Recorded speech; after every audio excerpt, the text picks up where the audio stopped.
Sir సినిమాని సినిమాగా చూడండి సార్ దయచేసి.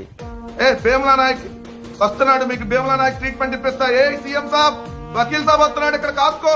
ఏది ఇంటర్మీడియట్ 3 గ్రూపులు చదివి 3 ఫెయిల్ అయ్యి 10వ తరగతికి వకీల్ సాబ్ ఎప్పుడయ్యాడు ఆయన? ఎవడండి సినిమాలకి రాజకీయాలు మిక్స్ చేసి మాట్లాడింది? సీఎం సాబ్ కు చెప్పండి, వకీల్ సాబ్ వస్తున్నాడు. ఏ సినిమాలో డైలాగ్ అండి ఇది?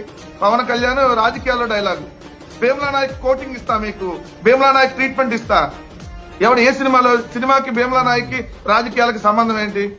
కానీ హరిహర వీరమల్లి బాగాలేదని చాలా రివ్యూలు చెప్పారు, వాళ్ళ అభిమానులు వచ్చి వస్తున్నారు కానీ బాగలేక బాగాలేదు అంట. దాని తప్పే ఉంది. రాష్ట్రంలో అనేక సమస్యలు ఉన్నాయి. ఒక్కటంటే ఒక అంశం మీద పవన్ కళ్యాణ్ మాట్లాడుతున్నటువంటి పరిస్థితి. కాశీనారాయణ క్షేత్రం నుంచి రోజు జరుగుతున్నటువంటి గుళ్ల మీద దాడుల దాకా ఒక్క అంశం మీద స్పందిస్తున్న దాఖలాలు లేవు. 1,86,000 కోట్ల అప్పులు చేసి ఏం చేశారని వైఎస్ఆర్ కాంగ్రెస్ పార్టీ అంటే సమాధానం చెప్తున్నటువంటి లేదు. ఆయన సినిమా ప్రమోషన్ చేసుకున్నారు, 600 రూపాయలు ప్లస్ జీఎస్టీ ఎంతో టికెట్ పెట్టుకున్నారు.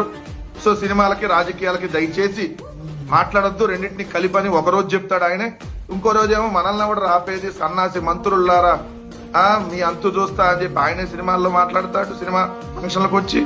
సో అన్ని ఆయనే చేస్తాడు. యువతలు మాత్రం ఏదన్నా దాని మీద కామెంట్ చేస్తే అమ్మో ఇది అడ్డేసుకుంటున్నారు, ఆయనే చెబుతున్నాడు నా సినిమాలకు పెద్దగా కలెక్షన్ ఉండవు అని చెప్పి.